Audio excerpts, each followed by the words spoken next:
Então, o nosso estudo do discurso da servidão voluntária vai ser linear, vai acompanhar o texto, e até o momento em que nós vamos precisar parar para estudar o que é o costume.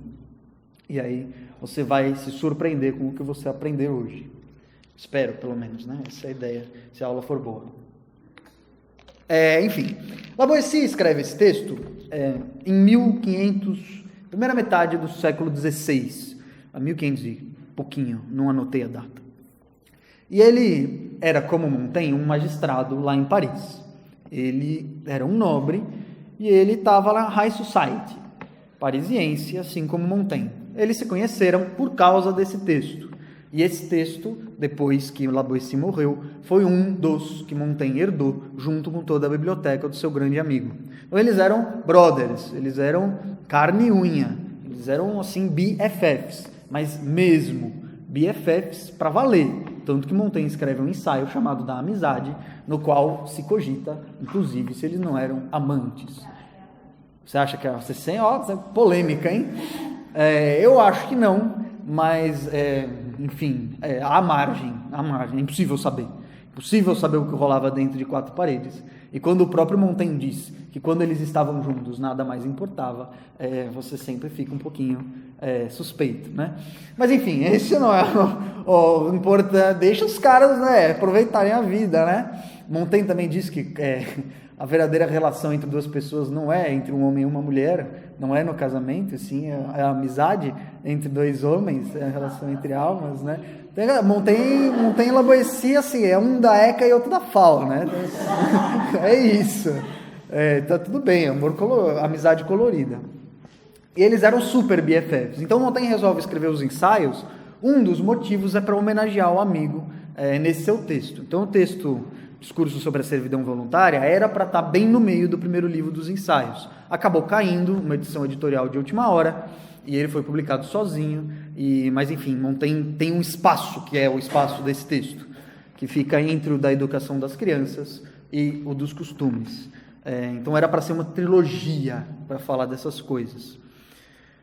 Então, isso é o background para você saber. É importante que você saiba que esse texto de Lavoisier é uma espécie de tratado inaugural das discussões, que eu posso chamar aí, do humanismo. Do século XV para frente, esse texto passou a ser uma grandíssima referência para todo mundo que está estudando a questão da liberdade. Então, esse é um marco, esse texto é um marco. Ele não só fascinou Montaigne, como ele fascinou uma infinidade de outros autores. Eu posso falar de Rousseau, enfim, todo mundo que se preocupou em pensar sobre a liberdade leu esse texto em algum momento. Outra coisa muito importante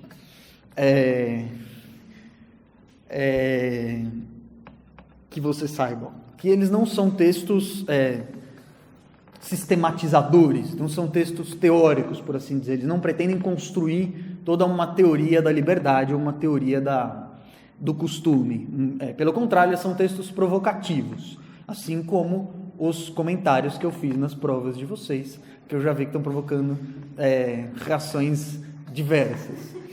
E, enfim. Você foi um haha na prova. Claro, eu ri, eu preciso marcar, né? Bizarro. Enfim, são textos que servem para provocar a gente, os dois, e vão provocar bastante, eu espero, porque foi isso que eles fizeram com todos os pensadores que leram, que passaram por eles. Então vamos ver o que Lavoisier fala. Lavoisier começa o seu texto, tem duas expressões que você pode imaginar na cara de Lavoisier, quando ele estava escrevendo e quando ele pensou o texto. A primeira delas é uma coisa mais ou menos assim. E a segunda é uma coisa mais ou menos assim. Então, são expressões que eu tirei do South Park. Quem quiser, o Stan faz muito essas expressões, e o Kyle também, vira e mexe, então, assim,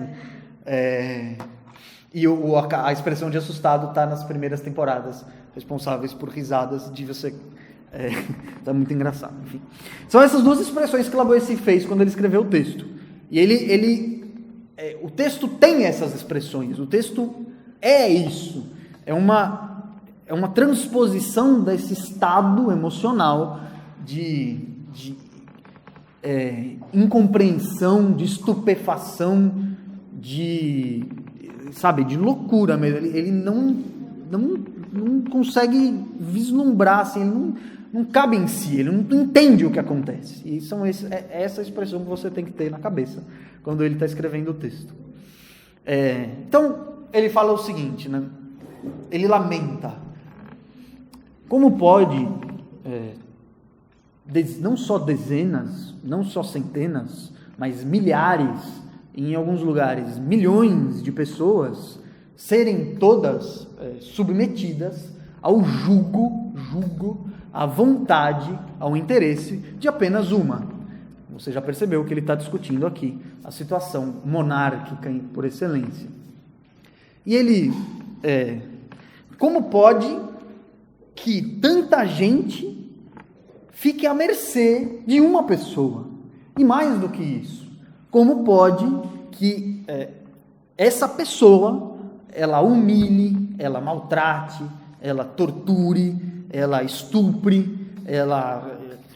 O que mais que ela pode fazer? Prive de alimento, prive de abrigo, prive de educação e o que quer que seja, tanta gente. Como pode uma pessoa poder ser responsável pelo sofrimento de tantas pessoas e isso não despertar no mundo uma reação infuriante? Né? Como essas pessoas não podem ficar furiosas com essa pessoa? Como elas não reagem? Porque elas não dão o troco. E esse é o mote do livro. Você pode imaginar que a gente esteja retrocedendo no curso, porque afinal de contas nós pensamos o Estado na primeira parte, mas não estamos retrocedendo. Confie no professor, que nós iremos avançar.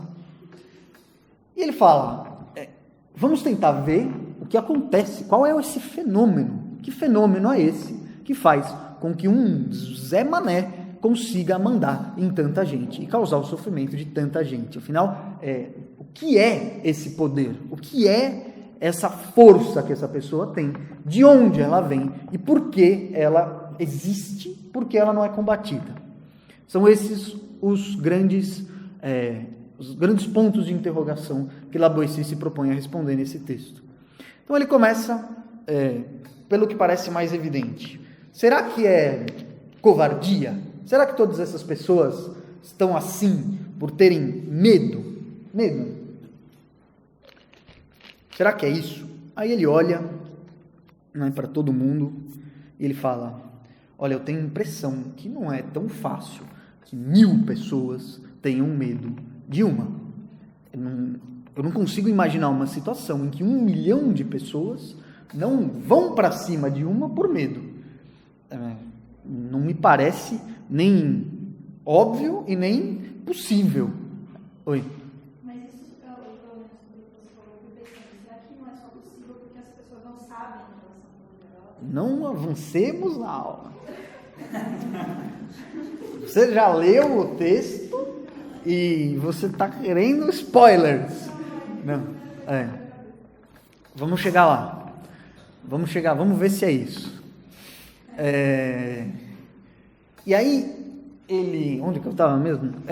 Como é possível, né? Se você imaginar uma pessoa, como Anderson Silva, você coloca Anderson Silva na casa dos artistas, e de repente Anderson Silva fala que a cozinha é dele. Mas a cozinha é minha, e a academia também, de maneira que não sobra absolutamente nada para fazer naquela casa, porque a única coisa que se faz lá é cozinhar arroz com ovo, e chá, e fazer exercício. E alguém já viu o vídeo do Sérgio Malandro fazer exercício na esteira? É a coisa mais hilária dos pés de... Nossa! Ele tá lá... Ha! Yeah! Ha! Yeah! 2 horas na esteira... Ha! E não para! Puta, é uma coisa de maluco. Mas enfim, não era de se esperar outra coisa, que chama síndrome de abstinência, crise de abstinência, isso aí. Não de exercício propriamente, né? Enfim, você bota o Anderson Silva numa casa e ele resolve dizer que a cozinha e a academia são deles. Você pode imaginar que as outras pessoas até possam cogitar aceitar essa proposta, porque elas imaginam que mesmo se elas forem todas juntas, elas talvez saiam um pouco mais machucadas do que gostariam, né? Dedo no olho, outro sai com o braço torcido aqui para trás, outro sai com um chute no queixo, assim, entorta a boca, enfim.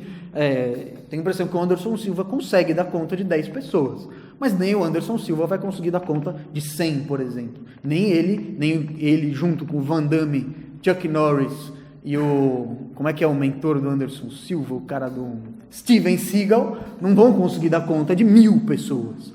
Então, La Boétie, pensando no MMA, já diz que também é impossível que um mirradinho... Quando você imagina um rei, não imagine alguém como os reis que aparecem nos filmes, por exemplo, sei lá, 300, sabe? Um cara musculoso, né? Bonitão, até bronzeado. Não. O que La Boétie está dizendo é que, na maioria das vezes, esses reis são as pessoas mais escrotas. Então, onde você vai imaginar o rei, sei lá, imagine alguém escroto para você, assim, mas imagina, sei lá, um cara nojento, assim, que babe, sabe, catarrento, com unha do pé, assim, sabe, aquela unha toda distorcida, assim, quebrada, enfim, casca pelo corpo inteiro, sei lá, é um cara nojento, assim, um cara medonho, ou então alguém mirrado, alguém menor do que eu, uma pessoa que não bota medo nem em cachorrinho, assim, sabe? Nem chihuahua, nem nada, um bostinha que não faz nada o dia inteiro, que não se exercita, que fica sentado, que as pessoas trocam a roupa dele. É isso que é um rei, né? Aí a pessoa troca a roupa dele, dá banho nele. Então imagina alguém que não se mexa. É isso, né? Você vai dar um soco em alguém que não se mexe, essa pessoa desmilingue na sua frente, ela desmaia antes mesmo de você acertá-la, né? Ela é uma florzinha, assim. Isso é um rei, que La Boétie está pedindo para você imaginar. É um rei, um Zé Ruela. E aí tem 1 milhão de pessoas. Então não pode ser por covardia. Não pode ser por covardia. E também, por consequência, não pode ser por ele ser uma pessoa extremamente corajosa. Os reis, a pessoa mais...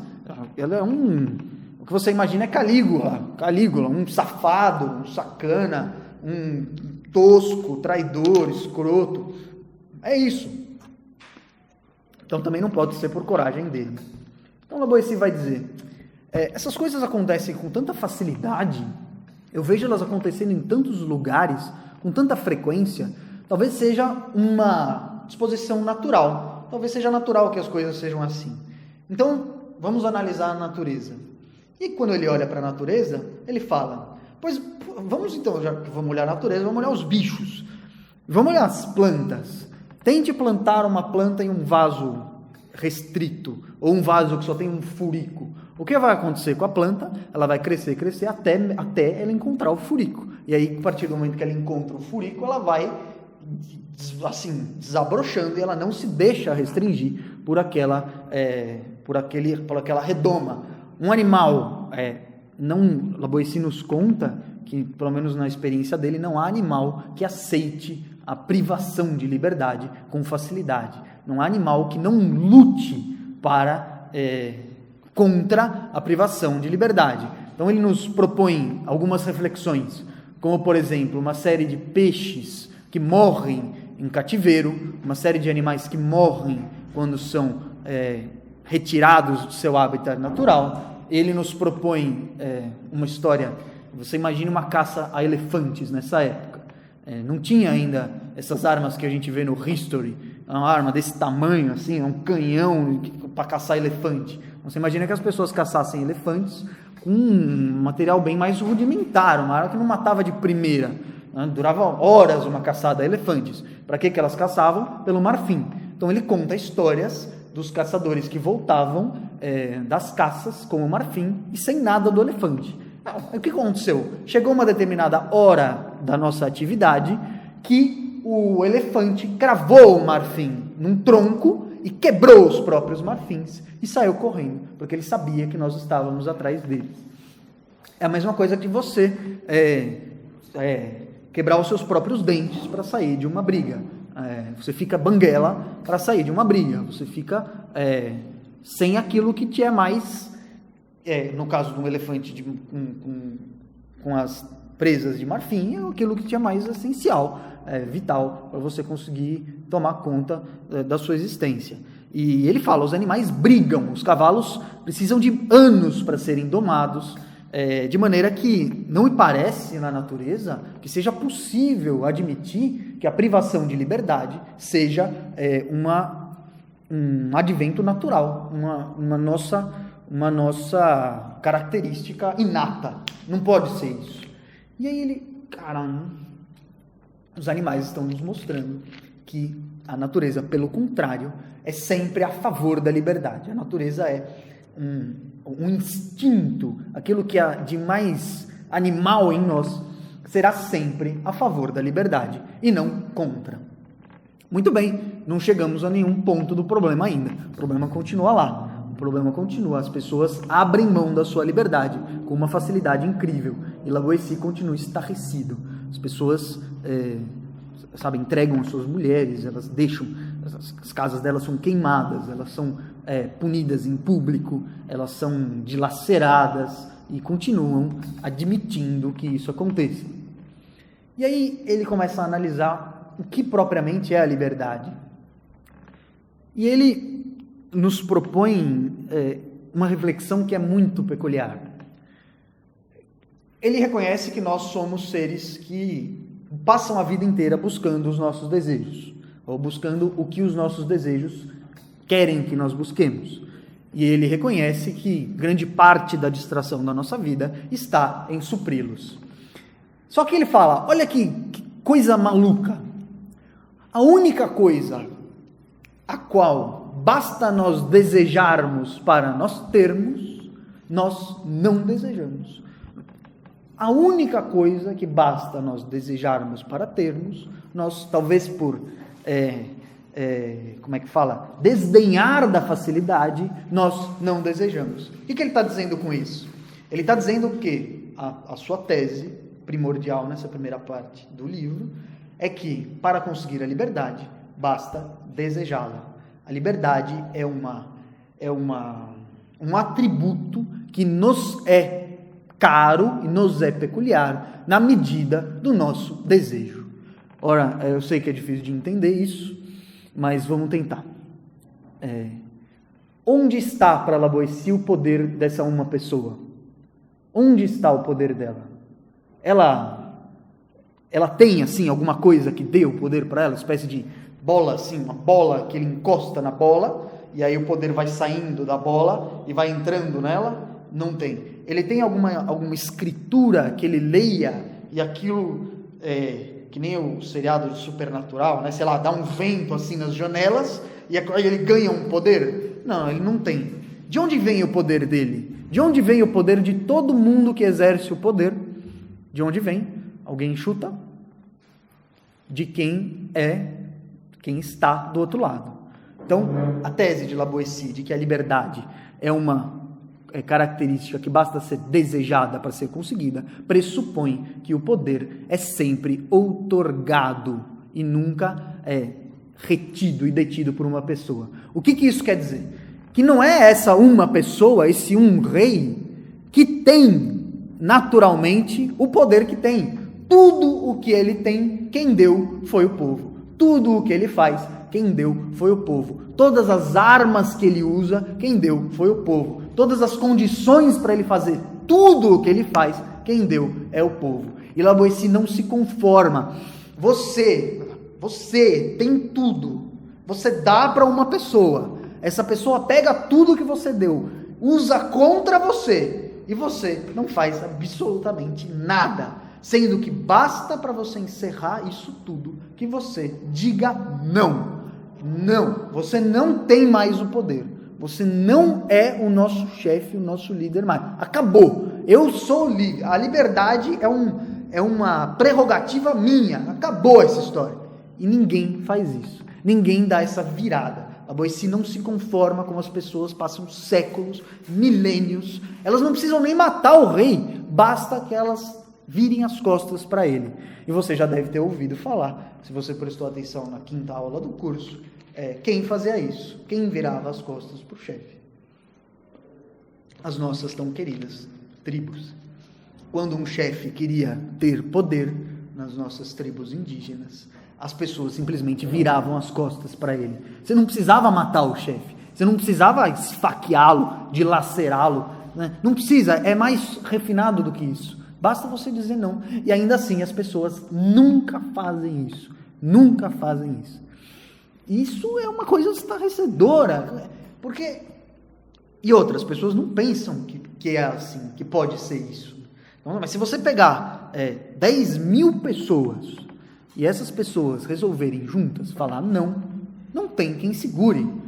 Se o rei acha que ele está garantido pela sua guarda real, pois saiba que ele está muito enganado, Laboissy nos diz. Porque sem o povo, sem a guarda não é nada, sem o povo ele não é nada. O povo resolve, pode até ficar com o castelo, mas agora o castelo é esse aqui, e quem manda agora é essa pessoa, acabou a história. Ou então quem não manda é ninguém. E Laboissy olha para as pessoas ao redor e vê que elas não fazem isso.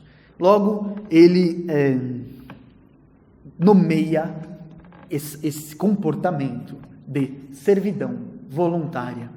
Se as pessoas, estando a um mero e simples passo de conseguir a liberdade, que tanto lhes faz falta, que tanto lhes faz sofrer, cuja ausência tanto lhe faz sofrer, elas só podem, a única explicação possível para elas não fazerem nada é que elas são servos voluntariamente. Então Laboissy cunha o termo de servidão voluntária, que são as pessoas que, por iniciativa própria, vão rumo à sua própria, como eu posso dizer, ao seu próprio desastre, né? Ao seu próprio sofrimento, a sua própria tristeza, a sua própria subjugação e tudo. Mas ele pressupõe isso de uma forma consciente ou inconsciente? Aí que nós vamos chegar.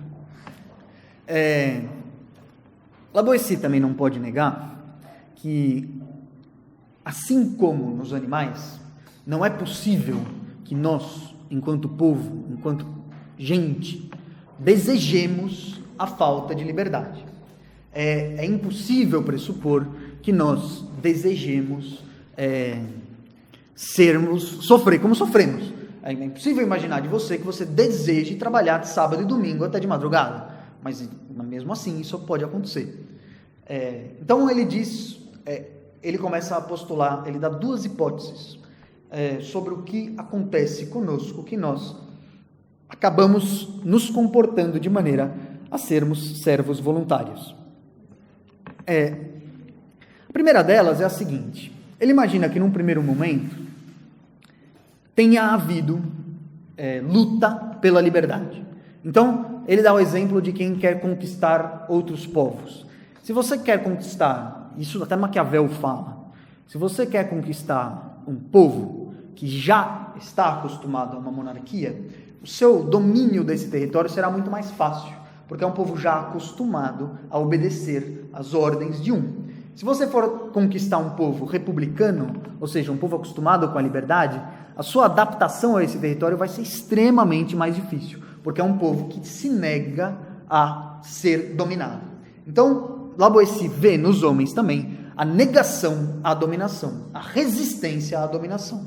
Entretanto, acontece um fenômeno muito interessante e, ao mesmo tempo, trágico, que é o seguinte: pode sim haver resistência à dominação, mas se essa resistência falhar, ela vai pouco a pouco esmaecendo, ela vai pouco a pouco se desfazendo e ela vai pouco a pouco desaparecendo. Por que isso? Duas coisas. Então, nós temos a primeira justificativa, que é a vontade de liberdade, ela vai se esmaecendo. E isso acontece por dois motivos.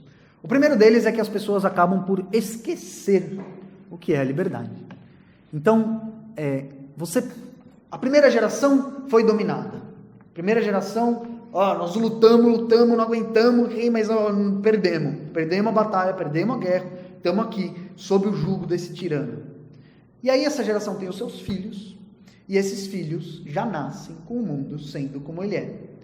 E se a geração anterior não consegue, e isso é quase impossível, nós já vimos em Políbio, passar para a geração seguinte os valores do que é ser livre, o que é a liberdade, o que é ser livre, como o mundo é pior agora do que era antes, essa nova geração vai, por já nascer nesse mundo, vai tomá-lo com uma extrema naturalidade. E essa geração nunca vai saber o que é ser livre. Ela não pode saber o que é ser livre porque ela nunca foi. Então, ela não tem como reivindicar o que ela não conhece. Isso Laboecinos... Oi. O que ele fala sobre o poder da igreja e a unção dos reis? Ele comenta alguma coisa? Não. Porque tinha essa questão também do rei ele ser abençoado pela igreja e aí você se rebelar contra o rei era se rebelar contra a igreja. Isso é o que a gente chama hoje de um elemento ideológico do Estado. Assim. É uma maneira de contenção. Mas Laboecino não fala disso, ele está preocupado só com a questão das pessoas não lutarem pela liberdade. Mas pode-se inferir que, do ponto de vista dele, isso não é irrelevante. Assim, elas, mesmo com isso, talvez ele possa até dizer que Deus jamais estaria justamente do lado de um tirano. Então, insurgir-se contra um tirano não é insurgir-se contra Deus. Mas isso é tudo inferência a partir do texto.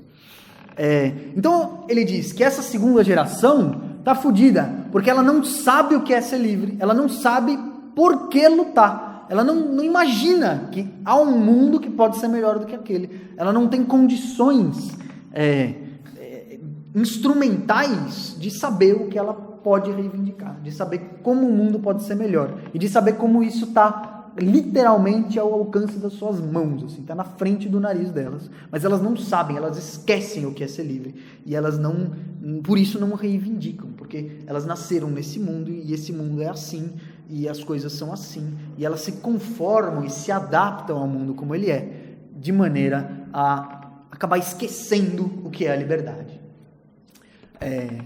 Você ainda deve estar achando tudo isso muito estranho, mas eu posso te dar um exemplo que talvez facilite um pouco a sua vida. É um exemplo que é um pouco forçar a mão, mas ao mesmo tempo serve para você entender. Se você imaginar hoje, quais são os momentos sociais em que se diz coletivamente não a alguma coisa? Quais são? Nós temos duas formas. A primeira delas é a greve, a segunda delas é a manifestação popular.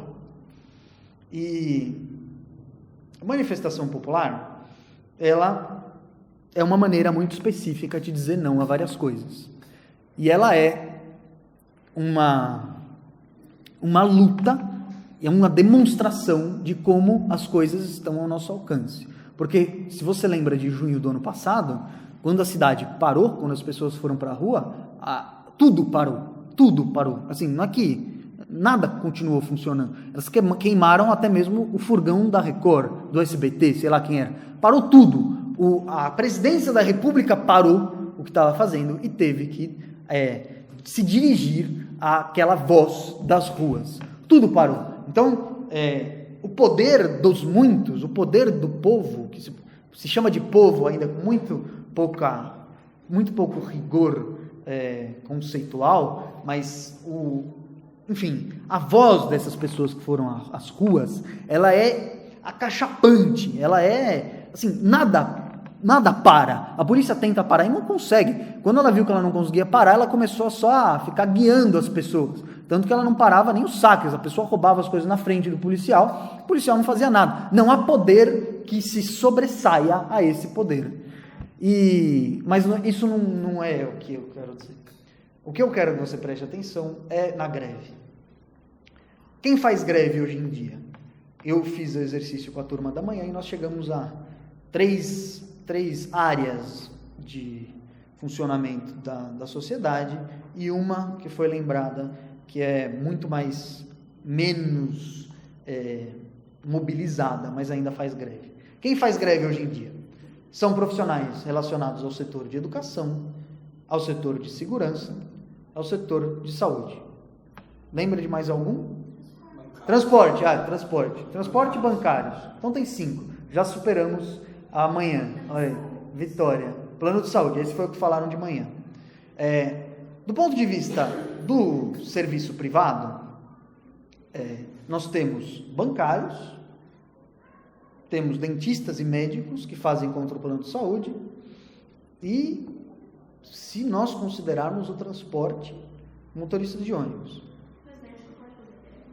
Eles param um dia para pressionar os planos de saúde. É uma paralisação, não é exatamente uma greve. Isso é um problema ético dos médicos, não sei. Talvez não. Se for um médico particular, essa é a... Deve ser, mas mas acontece. Vai lá no... Oi? Emergência funciona. Mas eles pagam consultas de plano, procedimento de exame, coisas. Eu tenho a impressão que mesmo sem greve, se eu chegar num hospital particular, né, fantasiado não, com a minha roupa de dormir, e tentar ser atendido, eu até consigo, mas eu vou ter que deixar alguém da família lá como refém. O resto da minha vida eu não sou mais dono, né? Enfim, negar o atendimento eles propriamente não irão, mas negar-me o resto da minha vida, talvez. A minha liberdade, quer dizer, é praticamente a mesma coisa, né? Prefiro morrer. Enfim, então, se você fizer quanto isso é da população? 0,1% da população hoje trabalha num setor que pode fazer greve. E 99% não fazem mais isso, né? Você vê, olha, os funcionários do escritório da multinacional na Juscelino Kubitschek pararam. E não tem mais sorvete nas ruas. Tem isso. Os profissionais da empresa de bebida que patrocina a seleção pararam. Tem isso? Não tem mais cerveja. Não tem. E apesar de que essas pessoas teriam um poder fodido de parar a sociedade, deixa a sociedade sem cerveja, o mundo cai. Deixa a sociedade sem a USP, ninguém liga muito, né? Mas a sociedade sem cerveja, as pessoas, elas perdem a noção, assim. É caso de, calamidade, né? Calamidade, as pessoas ficam sem ter o que fazer, elas vão sair na rua, assim, desesperadas, vagando, né? Como zumbis. Entretanto, oi? Não isso eu não estava sabendo. Algumas empresas estão praticamente com um sistema de trabalho escravo no interior. Então, o pessoal para, fecha, quebra os equipamentos. As pessoas estão melhorando, né? Porque o que eu quero... Não é divulgado. E hoje em dia, quem é que decide o fim de uma greve? É um juiz, né? Hoje em dia, quem decide o fim de uma greve é um juiz. A liminar mandou que não pode fazer greve. E aí as pessoas têm que parar de fazer greve, porque o juiz mandou. Exatamente, esse é um problema sério. Porque a greve, ela é um quê? Ela é um grito de socorro. A greve é um último recurso. E para que a greve exista, é preciso que a coisa pare. A greve é isso, parar a coisa. Então, o greve de ônibus... Todo mundo fala, os motoristas de ônibus entraram em greve, as pessoas estão sem transporte. Bom, que bom, né? Porque é isso que tinha que acontecer. A greve é isso, as pessoas têm que ficar sem transporte para elas serem mobilizadas e pensarem na desgraça que acontece com os motoristas diariamente. Mas alguns países protestam, no metrô, processo dos países, ele se identifica, ele faz cartela livre, todo mundo passa a pagar. Atinge muito mais do que eles pararem um dia, porque as pessoas continuam usando e elas não pagam. Então tem muitas pessoas que voltarem com quem está fazendo greve, porque na real não está atingindo elas, eles estão atingindo o poder de decisão. É uma maneira mais inteligente de fazer a coisa, mas as duas formas são igualmente legítimas. Eu gosto mais da catraca livre também, porque você mexe no bolso, e os governantes que a gente tem hoje em dia estão um pouco se ferrando para se a população sofre ou não. Então, você fazer a população sofrer talvez realmente não seja a melhor estratégia. Mas o que eu quero dizer para vocês é o seguinte: tente se lembrar do começo do capitalismo, como era. Quando as pessoas começaram a ser contratadas pelas... como é que chamava? O negócio de ofício lá. Qual é o nome daquilo? Agora me fugiu. Mas enfim, as pessoas... cooperação de ofício, aquele negócio que tinha as máquinas de tecer, e as pessoas eram obrigadas a trabalhar 16, 20 horas num dia. Flexões? Oi? Flexões? Não lembro. Mas enfim, pense no começo do capitalismo. As pessoas trabalhavam 20 horas, 16 horas, e o que as pessoas faziam? Chegava uma determinada hora, elas tacavam fogo nas confecções. Elas tacavam fogo. Elas matavam o cara que fazia elas fazer aquilo. Elas acabavam com tudo. Elas tomavam conta. Elas matavam. Elas botavam fogo. O protesto era violento. A greve era assim, fulminante. Isso aconteceu até 1900. A história das relações públicas são marcadas por greves violentas nas indústrias dos Estados Unidos.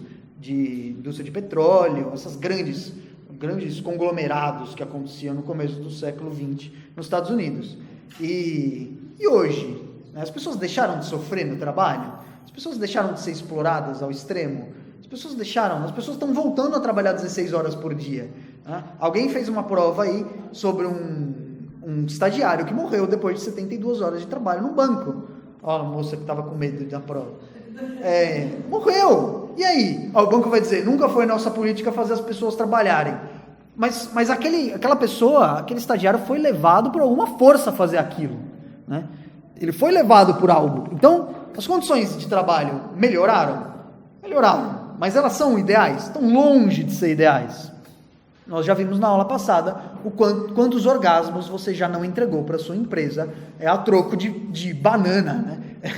No mau sentido, né? Porque quanto que você já se ferrou em nome no tal do princípio de desempenho que está aí e você não é ninguém perante ele. Oi? Se revolte. Comigo?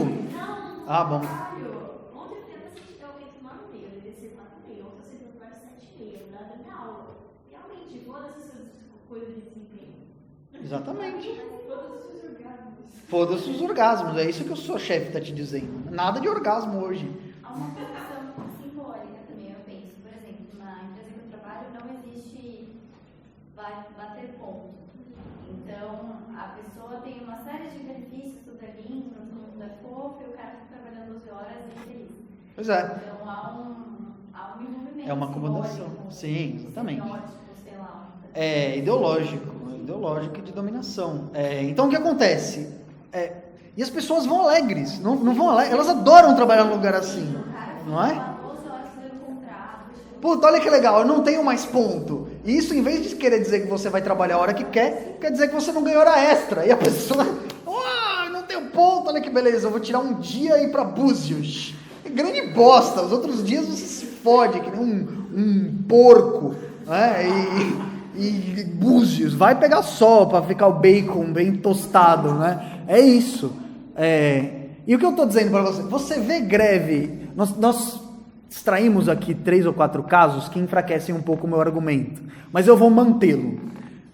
O meu argumento é o seguinte, o capitalismo evoluiu de tal forma que as pessoas que no seu início ainda sabiam o que era viver fora de seu regime de trabalho, ainda podiam lutar por alguma liberdade.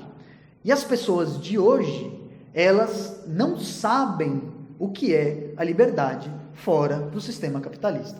Então, se você vira para uma pessoa e fala, eu acho um absurdo trabalhar 6 horas por dia, eu quero trabalhar 4 horas por dia, ela te chama de comunista, imediatamente, você é um comunista, você é um vermelho, saia daqui, que você vai me matar, eu tenho medo de você, as pessoas têm medo, né? Você é um comunista, você é um monstro. Outra questão que eu fiquei mais chocada nessa entrevista é que o próprio estagiário, ele contratava um serviço de táxi em Londres, você paga o táxi, a táxi espera você tomar um banho de 10 minutos para voltar para o trabalho. Ou seja, ele ficava 23 horas e meia no trabalho. Então, é isso, né?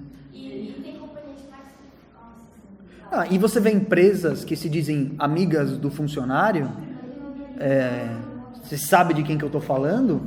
Empresas que têm centros de recreação dentro da empresa, qual é o objetivo? É isso, é fazer você ficar 24 horas do seu dia dentro da empresa, e acabou. E eles fazem isso de maneira que você vá alegremente ao seu calvário, né? Vá pulando, saltitando ao seu calvário, você sai de lá dando aqueles pulinhos de calcanhar, assim, né? É isso. E qual é o meu argumento? Que hoje você aceita com tanta facilidade isso, você não, porque já está sendo formado aqui num regime de subversão, mas enfim, você genérico, você aceita isso com tamanha facilidade porque você não faz a menor ideia do que é não ter isso, do que é não ser assim. Você fala, eu tenho duas opções, ou trabalhar numa empresa que é cinza, ou trabalhar numa empresa que é colorida. Então eu vou pra colorida, porque lá as pessoas dão risada, meu chefe gosta de mim, me dá um abracinho, tapinha nas costas, e é tudo colorido, tem sorvete de graça, sussa, yoga, pilates, grande bosta. Nós vimos o princípio de desempenho, qual é a função dessas coisas? A função dessas coisas é deixar o seu corpo funcionando para ele ser mais produtivo. E acabou, porque o resto toma no rabo e já era. Eu vi uma reportagem ontem no UOL, que eu até queria botar no Face também, mas eu não botei porque fica coisa pedante assim. Olha o que eu falei, tá vendo? Síndrome de burnout, que eu falei aqui na aula para vocês. E tinha um vídeo, era bonito o vídeo, tinha animação, tinha cubos que flutuavam, sabe? A tela saía, abria. Eu fiquei até com inveja do editor, porque eu não sei fazer nada disso. Os vídeos do Clóvis na internet são simples, assim, nesse sentido. Não tem bolinha que sai voando, né? Cilindros, estrelas, não tem nada disso. Mas enfim, o vídeo era lindo, tinha 1 minuto e meio. E ele falava, síndrome de burnout, como você pode fazer para evitá-la e melhorá-la, né? Aí tinha lá os sintomas. Quais são os sintomas? Dor de cabeça, irritabilidade, falta de concentração, que mais? Falta de vida, mau humor, sabe, insônia e o escambau A4. E o que você tem que fazer para evitá-la? Assim que você começar a perceber os sintomas, procure um profissional adequado, procure um psicanalista, um psiquiatra, que ele vai te dar um remédio para você controlar esses sintomas e aprender a lidar com a sua doença. Com a sua doença. Sua doença, tá no vídeo. A sua doença. Jamais esse vídeo, e não estou criticando o jornalismo, são pobres coitados, nem fazem ideia do que estão fazendo. Estão aí, andando com a maré, estão pegando a onda, não sabem o que estão fazendo, não sabem o que é pensar fora dessa caixa que eles estão envolvidos. Então, ele nem cogita que o problema da síndrome de burnout não tenha porra nenhuma a ver com a pessoa. Essa pessoa nada mais é do que mais humana do que as outras. Porque se entregou, porque, teve uma hora que não aguentou. E não aguentar é a coisa mais humana que existe. Nós não somos máquinas, nós não somos, robôs biônicos. Não, nós não aguentamos mesmo. É nosso isso, nós somos orgânicos, nós cansamos, nós morremos. Não é isso? E a síndrome de burnout é quando você não aguenta mais e ninguém cogita falar qual o problema da síndrome de burnout. São as empresas que fazem as pessoas trabalhar de sábado e domingo, incrível exposição à tecnologia, a computadores, a toda essa velocidade desumana, a necessidade de você estar em 1000 lugares ao mesmo tempo, fazer 1000 coisas ao mesmo tempo, entregar trabalhos em prazos e metas e targets e goals sempre maiores, sempre cada vez mais difíceis de conseguir, etc. Nunca. O problema da síndrome de burnout não é esse, é você. E isso é porque essas pessoas não conseguem nem vislumbrar que haja uma vida mais livre fora desse mundo. Então, elas são capazes de caracterizar numa doença o que acontece com você, em vez de imaginar que o mundo do trabalho pode ser menos cruel com você. É isso que eu estou querendo dizer, é isso que o Lavoisier diz das pessoas que não sabem o que é liberdade. Elas esquecem, chega uma hora que elas esquecem de tal maneira que elas são incapazes de conceber o conceito. Essa é a bosta. Então elas são incapazes de conceber o conceito.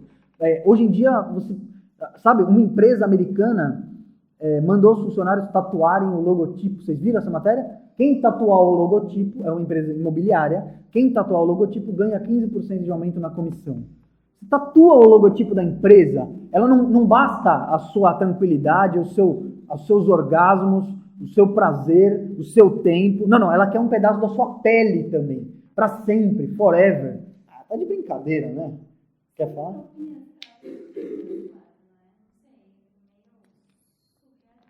O que você quer dizer com entropia?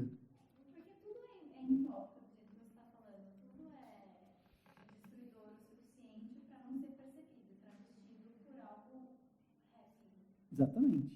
Isso é o que a gente chama de ideologia, pro seu bem, e dominação. É nisso que nós vamos chegar para a aula que vem. Na aula que vem nós vamos falar especificamente disso. Qual é a ilusão? Quais são os mecanismos que fazem com que seja possível você ter uma ilusão tão forte e social, um fenômeno social tão forte e assim, né, acachapante. Essa é a palavra da aula de hoje, né?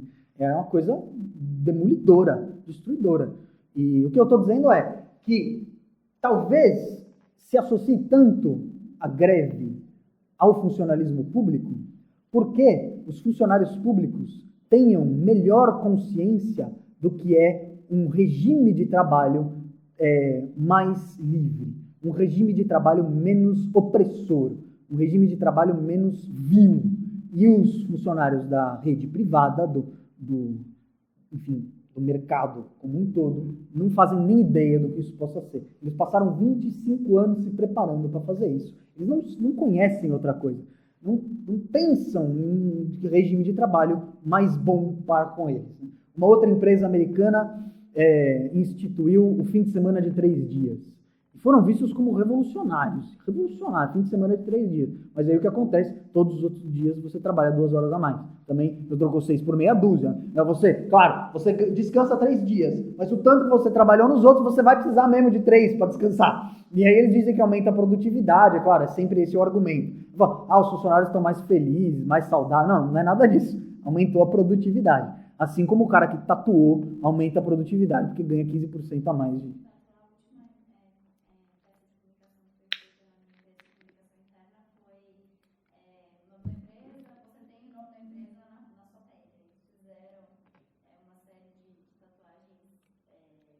De chiclete.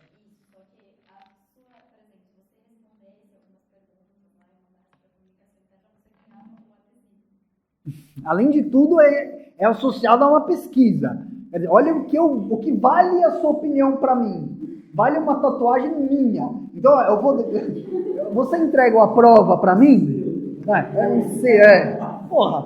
Funcionário ovelha. Funcionário...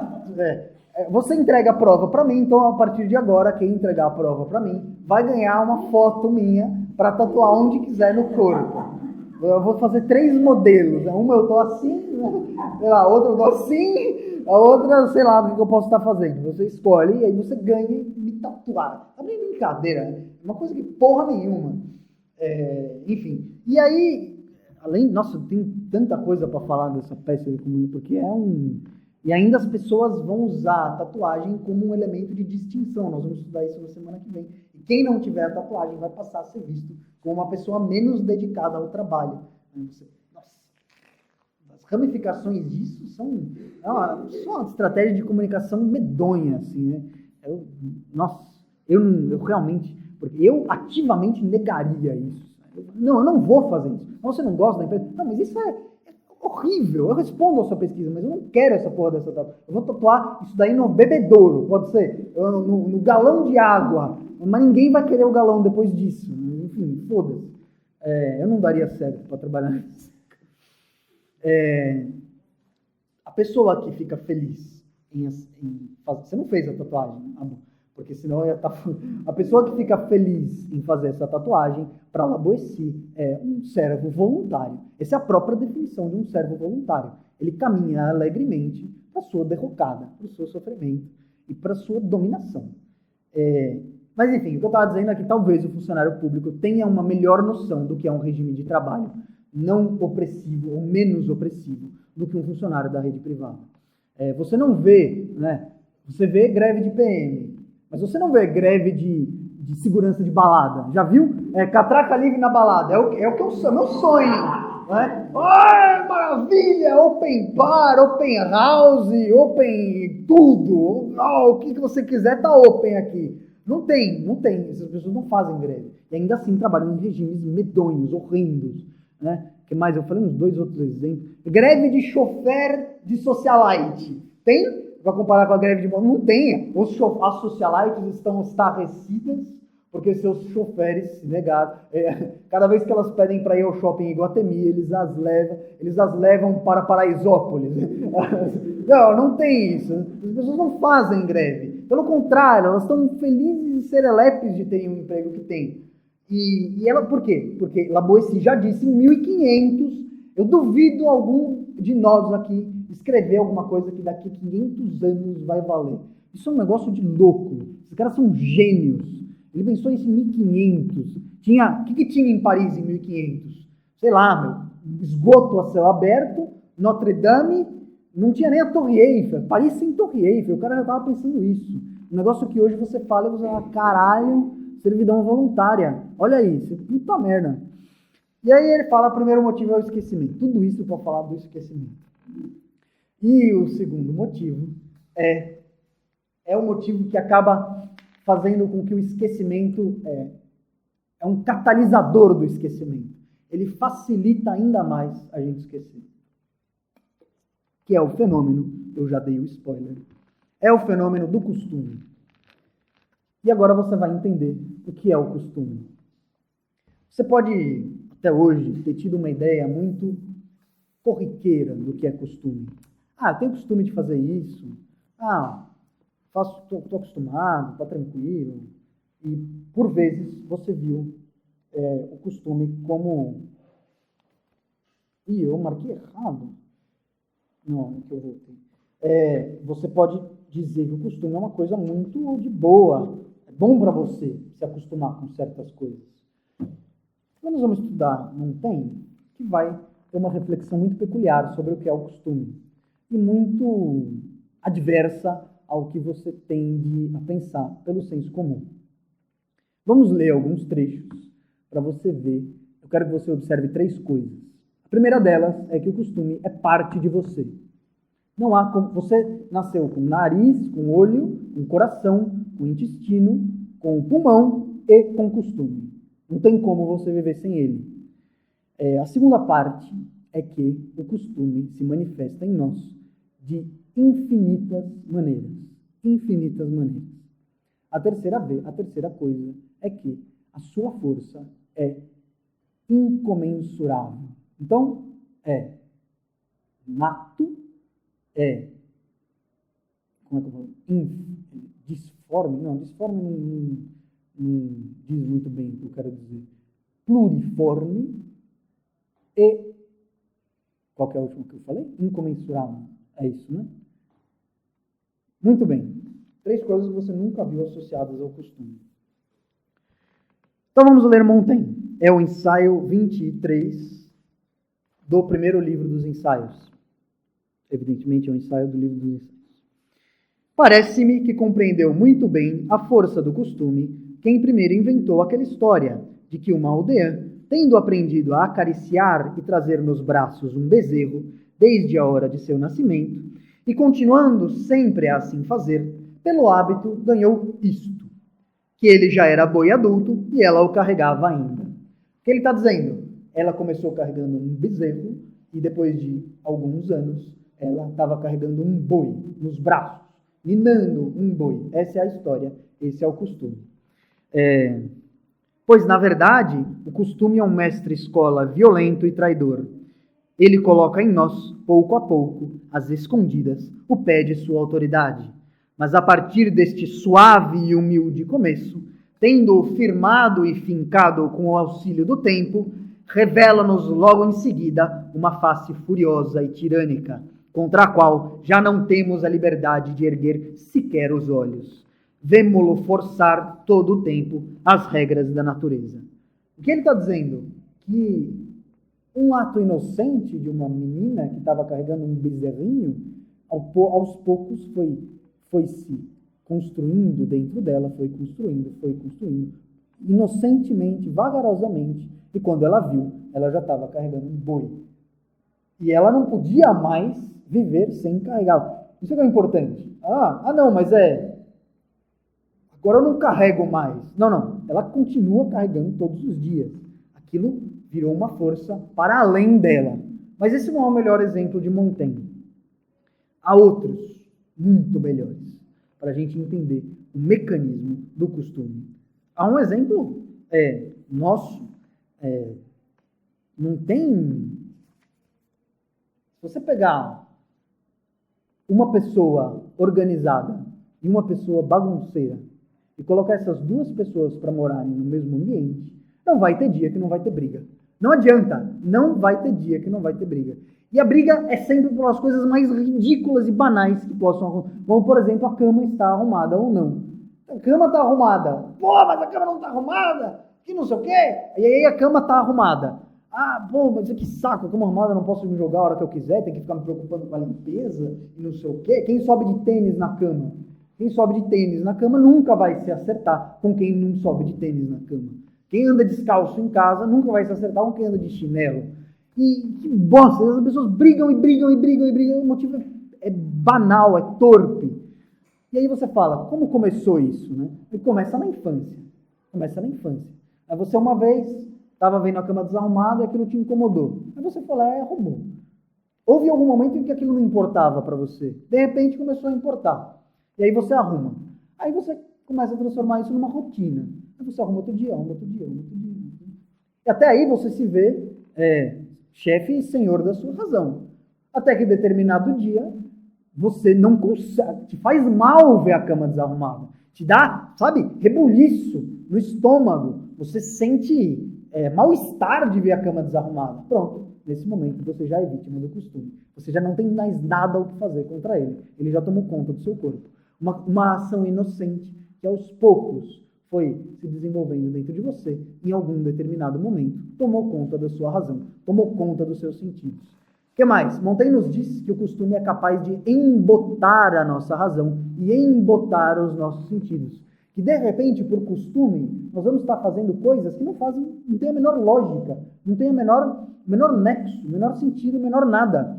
Um costume que eu tenho, quando eu estou triste, quando eu me decepciono com alguma coisa, eu compro uma bandeja de salame e uma garrafa de coca.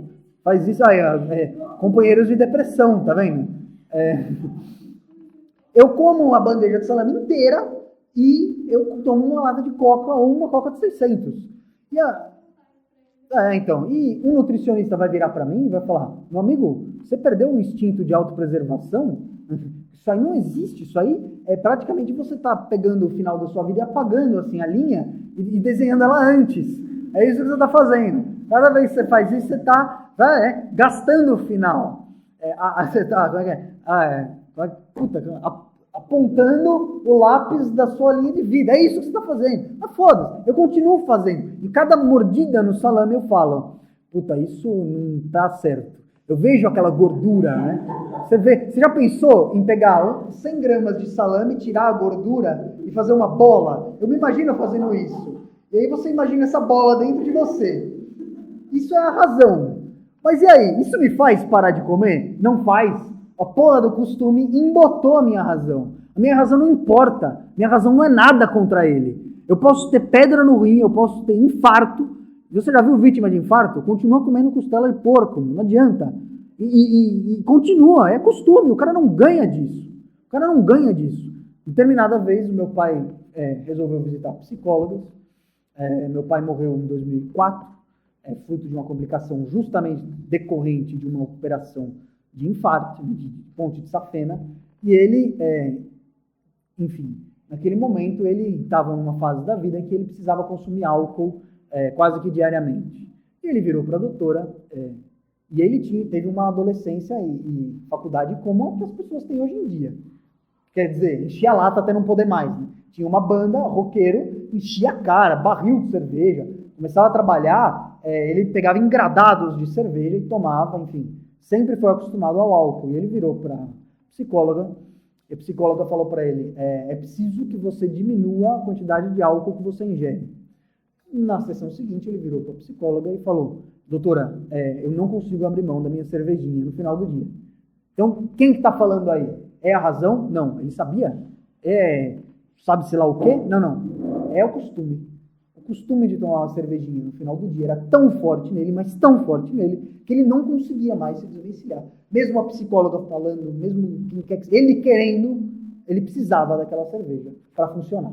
Mesmo que ele ficasse sem tomar um dia, não ia dar certo. Porque ele ia ficar estranho. Enfim, ele me confidenciou, foi uma das primeiras experiências que eu tive com a dificuldade de lidar com o costume. Eu mesmo tenho um costume que eu adquiri ao longo da adolescência, que é o de dormir tarde. E mais do que isso, é um costume nefasto, que só me faz mal, que é de empurrar o dia cada vez mais. Então, se você me deixar sem nenhuma restrição, eu vou rodando pelo dia. O que quer dizer isso? Num dia eu durmo meia-noite, no outras 2, no outras 4, no outras 6, no outras 8, no outras 10, 12, 2, 4, 6, 8, e vou dando uma volta no dia. Isso é o que eu fiz quando eu terminei a escola, por exemplo. Eu fiquei acho que 6 meses dando a volta. E para mim isso é o máximo, adoro isso. É um costume que eu adotei ao longo da adolescência, porque eu gostava mais da noite, de me concentrar, etc, etc. E o costume é isso, ele toma conta de você. Mas há costumes que podem ajudar. Montaigne cita 2 ou 3 casos. Os casos que Montaigne cita são os casos do século XVI, que seriam hoje aproveitados nas Olimpíadas Paralímpicas. Então, por exemplo, ele cita uma pessoa que não tinha as mãos, os braços. E essa pessoa fazia tudo que uma pessoa normal podia fazer, só com os pés. Ele segurava o dinheiro com os pés, contava dinheiro com os pés, ele pintava, escrevia, tudo que você imagina ele fazia com os pés. Qualquer coisa. E tudo ele fazia com os pés. Tem outro que não tinha nem os pés. Então, para usar o termo politicamente incorreto, o cotoco. O cara não tinha nada. Ele só tinha o tronco e a cabeça. E aí, vão me escrever na internet, mas foda-se, esse é professor de já não basta ser ruim, ainda fica falando essas merdas, vou processá-lo, que volta a Clóvis, que só fala palavrão e não fala essas impropriedades. Mas enfim, Montaigne cita o caso. E essa pessoa, ela conseguia lutar com espada com o pescoço. Então, ele segurava a espada no pescoço e travava um duelo com você. E acredite, Montaigne dizia que ele era muito mais habilidoso que muitos nobres com os quais Montaigne já tinha travado jogos esportivos de batalha de espada. E ele fala, o costume faz coisas maravilhosas conosco, como essas. Faz coisas maravilhosas como fazer com que a gente não perceba ruídos estrondosos.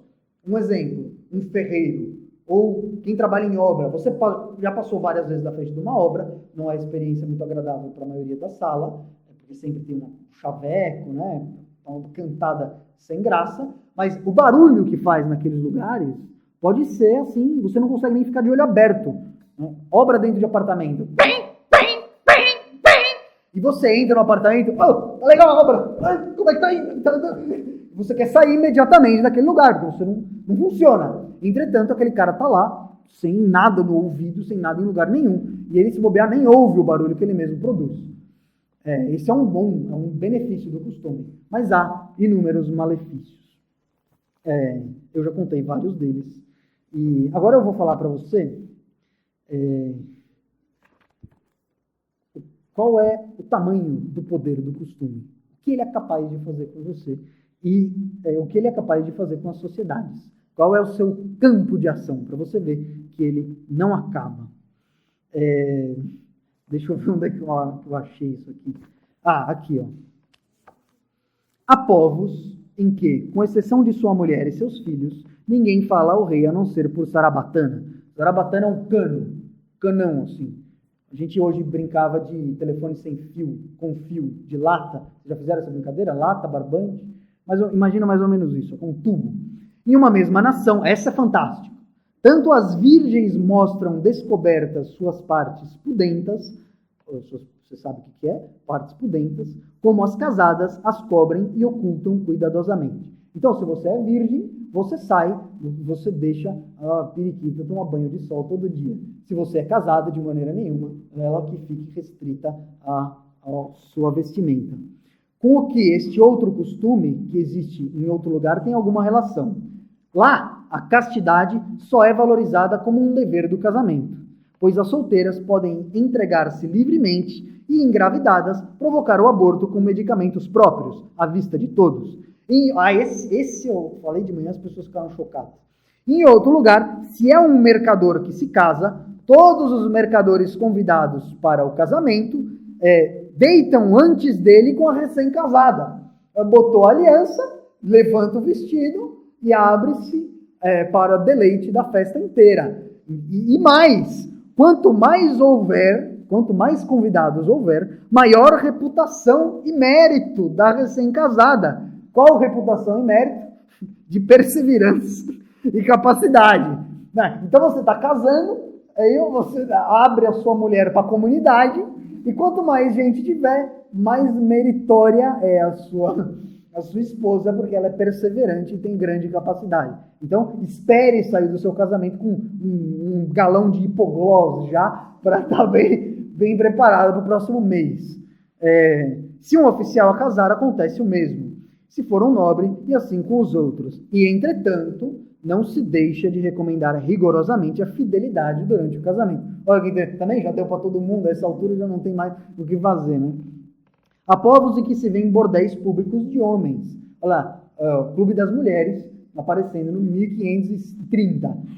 E mesmo casamentos, em que as mulheres vão para a guerra junto com seus maridos.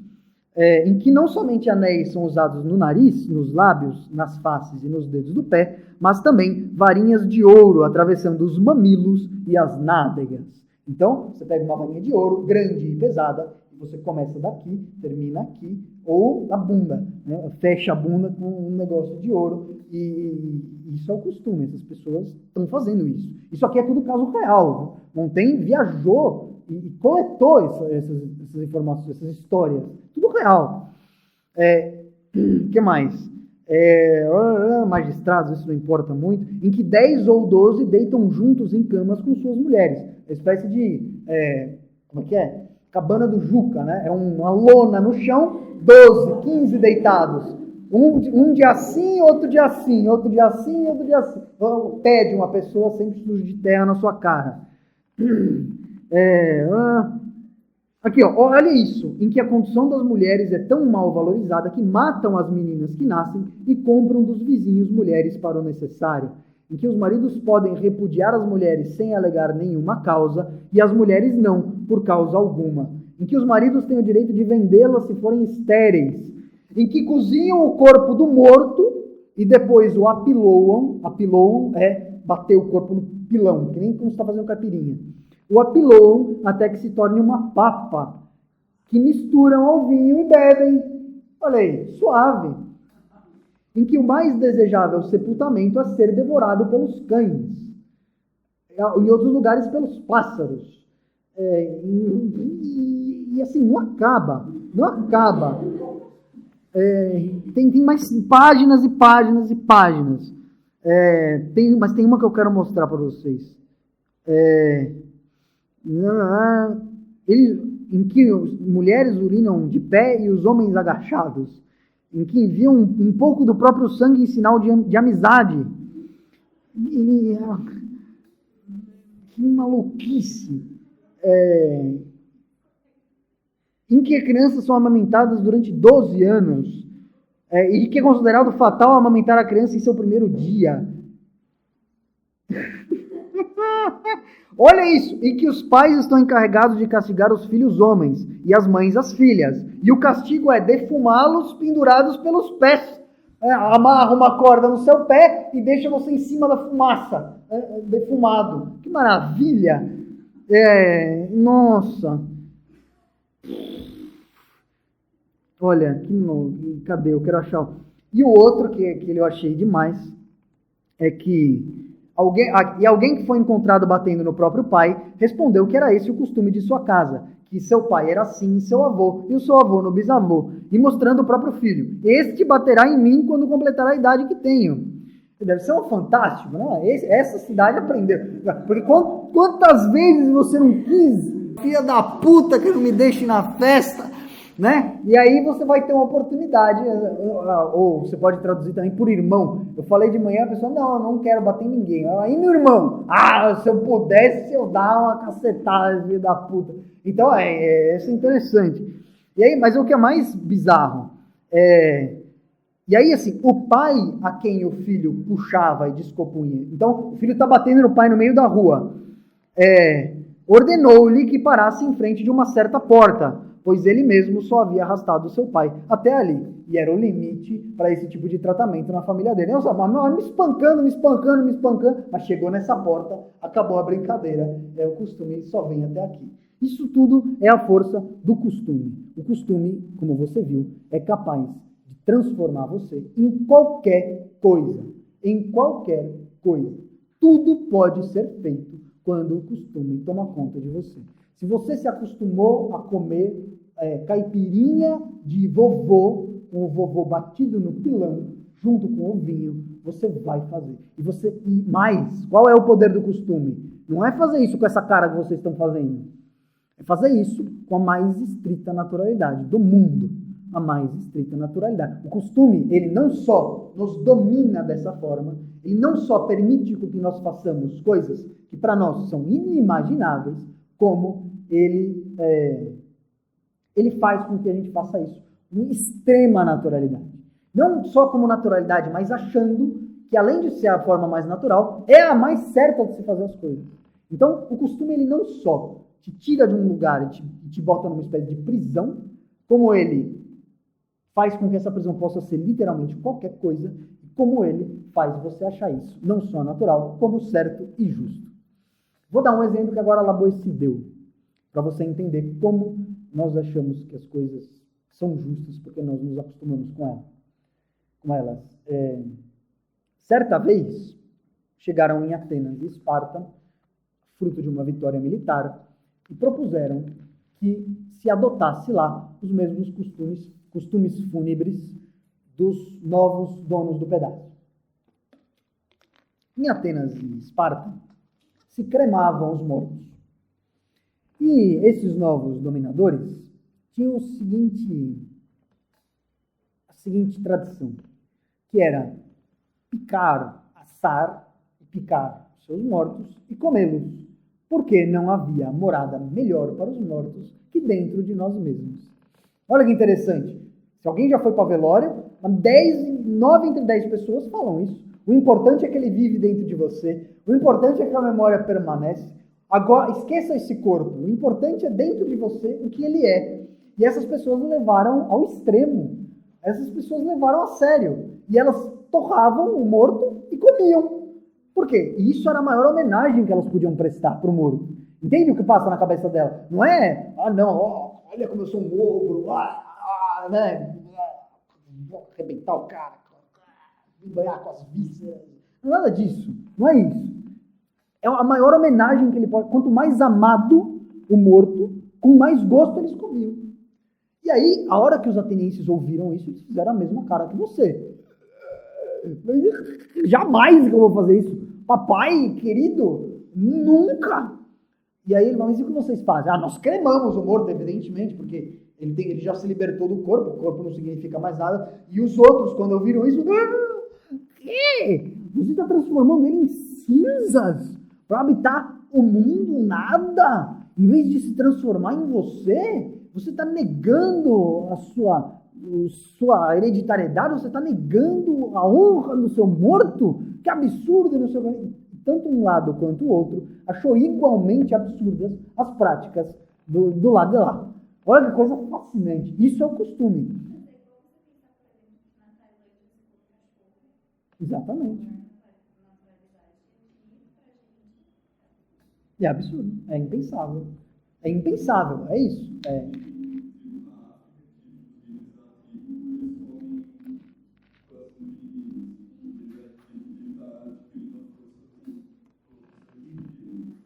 E para tudo isso há uma racionalidade envolvida e há uma justificativa que é, se você falar para esse cara, mas se eu não comer o coração dele, eu vou ficar fraco. É óbvio. Não tem como não comer. É isso e acabou. Circuncisados.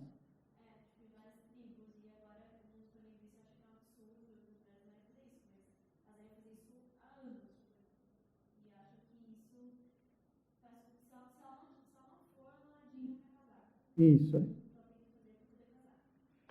O fato de se achar isso uma crueldade, ele parte do pressuposto de uma sociedade que tem uma série de princípios e normas com as quais ela concordou, e o fato de o mundo inteiro estar olhando isso é que esse tipo de comportamento se tornou tão distoante que mas ele não é o único comportamento que é distoante. Há infinitos comportamentos distoantes. Todos os comportamentos são distoantes. Todos. O problema é que quando você pega esses mais violentos, a coisa fica mais grave.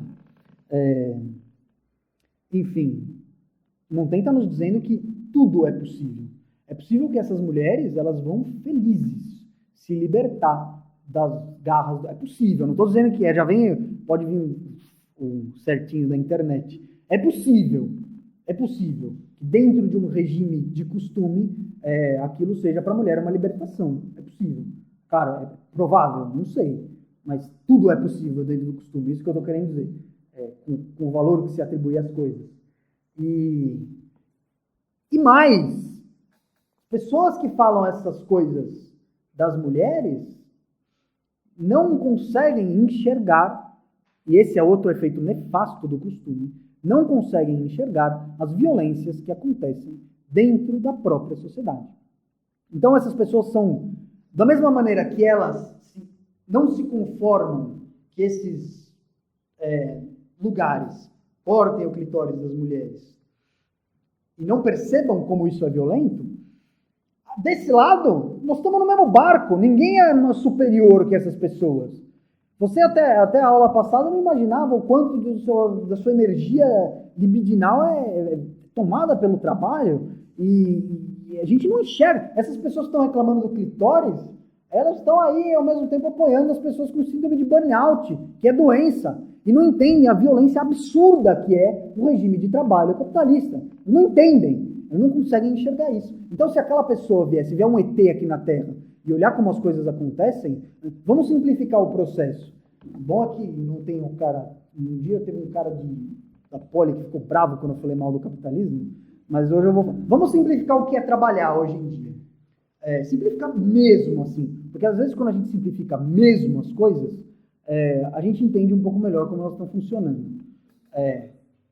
Você trabalha. Isso quer dizer o quê? Que você produz valor, e o seu valor... Você fica com uma parte dele como salário. Você vende a sua hora e você precisa que a sua hora gere mais valor do que aquilo que você recebe por ela. Esse é o princípio básico da remuneração capitalista, o princípio básico da mais-valia. Então, vamos supor, fazer a coisa bem, história em quadrinhos. O seu trabalho é encher um caminhão de dinheiro. Então você vai trabalhando, e você vai produzindo o dinheiro e o valor. E tudo aquilo que está lá dentro, você que fez. E você produziu, colocou lá. Aí chega no fim do mês, caminhão cheio, pesado, precisa até encher o pneu, precisa reforçar, tomar cuidado na hora de brecar. Você faz o que com esse caminhão? Você deixa ele na garagem? Não. Você leva ele para o seu empregador. Chegando lá, o seu empregador já tem um staff preparado para retirar todo o dinheiro de dentro do caminhão. E aí ele, no finalzinho, ele faz assim, sabe? Na lateral do caminhão e cai um pouco. Essa parte é a sua. Isso é o que ficou para você. E aí, né? Isso é natural. Ninguém vê isso como uma violência. Olha o tanto de dinheiro que você produziu e olha o tanto que ficou para você. E as pessoas... Isso é o nosso clitóris. Cada vez que você produz R$1 milhão e fica com, sei lá, 5 mil, 1.000, 2.000, dependendo do salário, do emprego, isso é o seu clitóris, pô. É melhor arrancar logo, porque eu vou ter prazer numa vida dessa também. E ninguém percebe a extrema violência. Das duas, uma, ou você trabalha 10% do tempo, ou então... E aí chega o ano que vem, ou o mês que vem, você fala, bom, como eu consegui encher bem esse caminhão, no mês que vem eu trabalho metade do tempo. Não, agora você tem que encher um caminhão maior. É isso assim que funciona. E da próxima vez você vai encher um caminhão maior ainda. E nós não percebemos a violência que é, porque acabamos nos acostumando com essa forma de ser, com essa forma de pensar. Então, além de tudo, o costume faz isso com você. Torna a coisa natural e faz com que você não entenda, não perceba as extremas violências que acontecem na sua sociedade. Simplesmente porque você é capaz de aturá-las, é capaz de suportá-las. E a gente não faz nem ideia o que é ganhar tanto dinheiro, né? Eu estava fazendo essa reflexão com a turma da manhã. Quem é rico, mas quem é rico não é pouco rico, é muito rico. Você imagina um cara, banco, nós temos amigos aqui que trabalham no banco, eles até abrem o capital, mas nem tanto. Banco por aí, às vezes, ainda são possuídos por famílias. Então, você pega um boletim trimestral de um banco, um balanço, e está lá, o banco lucrou 3 bilhões de reais nesse semestre. O banco faturou 10 bilhões, desses, 2 bilhões e meio eram lucro. Então, você imagina a conta bancária desse cara. A sua conta, você está acostumada, né? A sua conta cai, sei lá, entre salário de estágio, entre 800 e 1.800 reais. Dia 30 ou dia 5, cai lá. Mas a conta desse cara cai 1 bilhão. Entra 1 bilhão. Eu nem sei como isso aparece no extrato. Como é que aparece? É 1000, eu nem sei quantos zeros. Eu não saberia dizer se eu tenho 1 milhão ou 1 bilhão. Né? Ou será que aparece 1B? Né? 1B.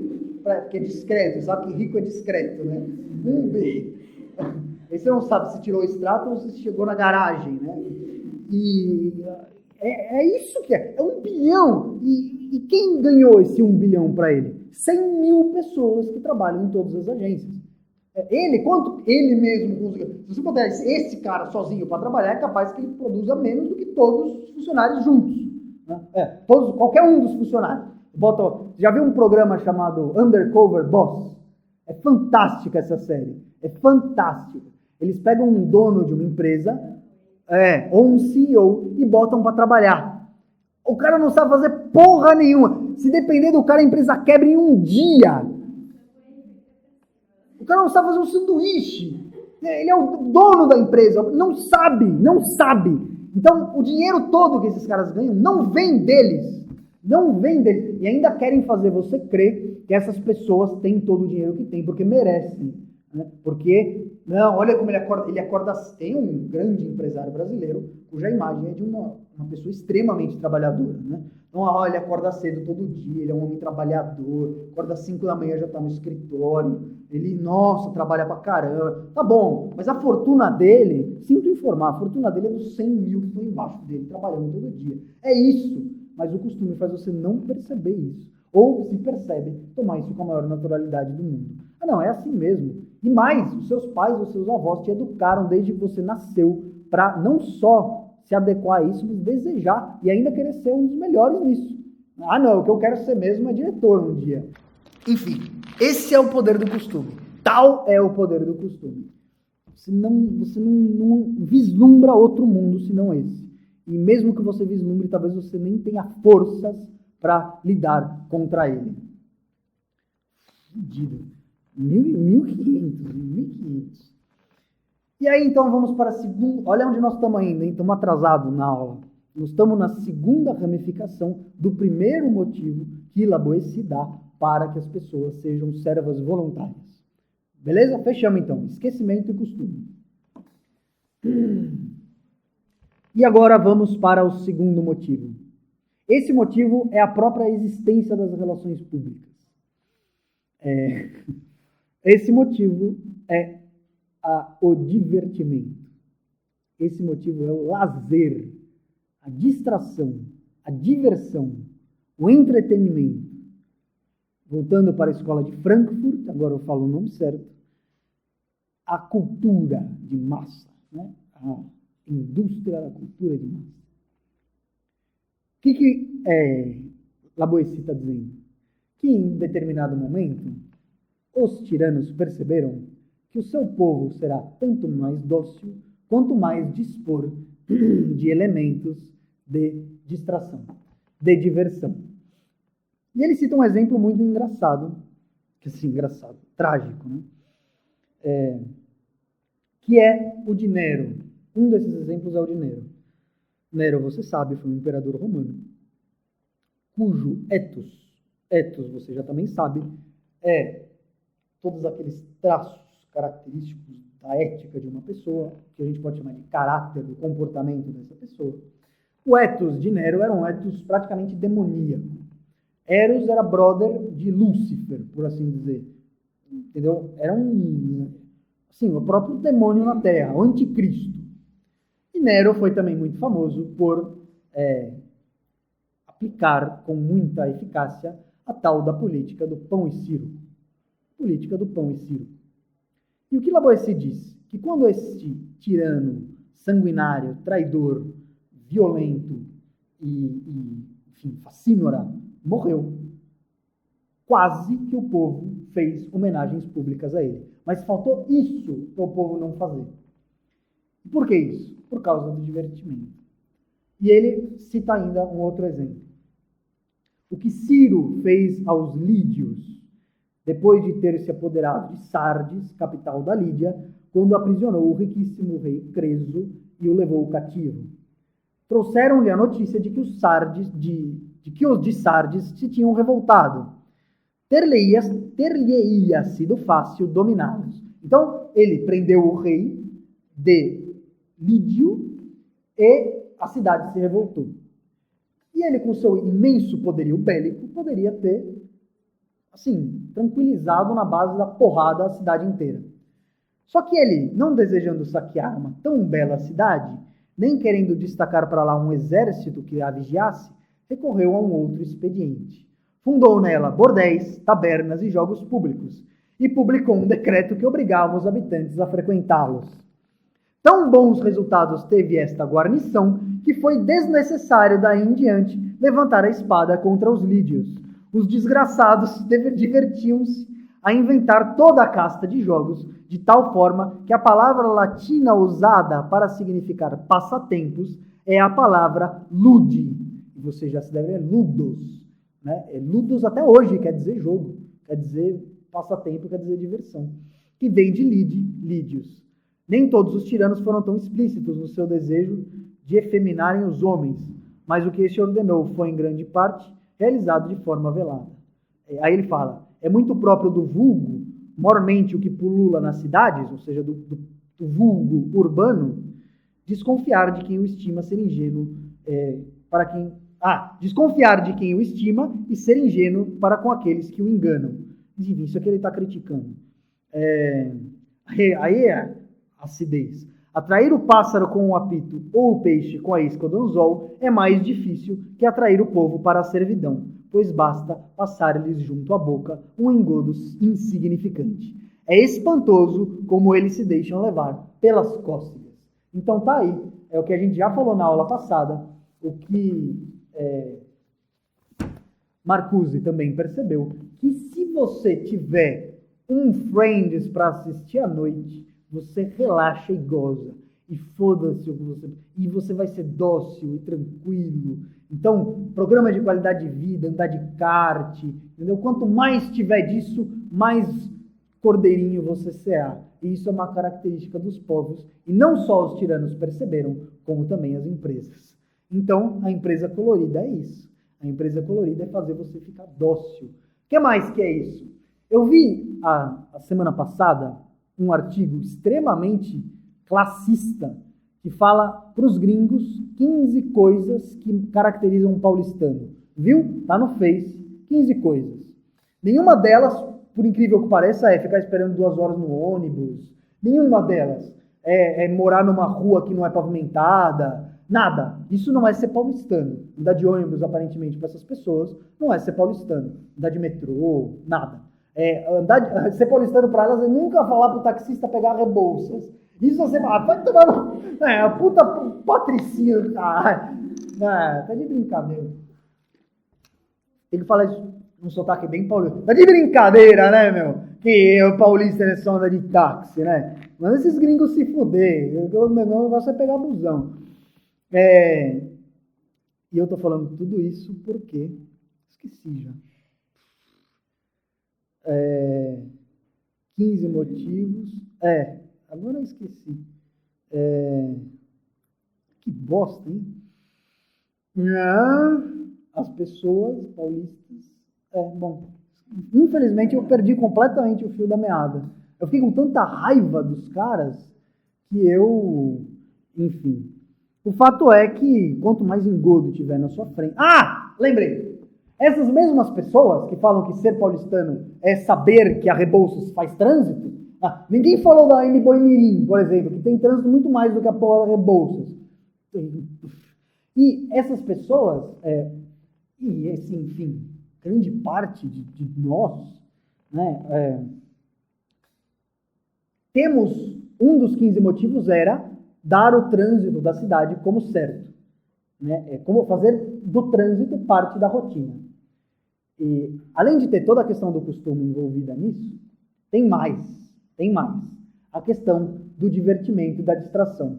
O que caracteriza hoje um carro de luxo?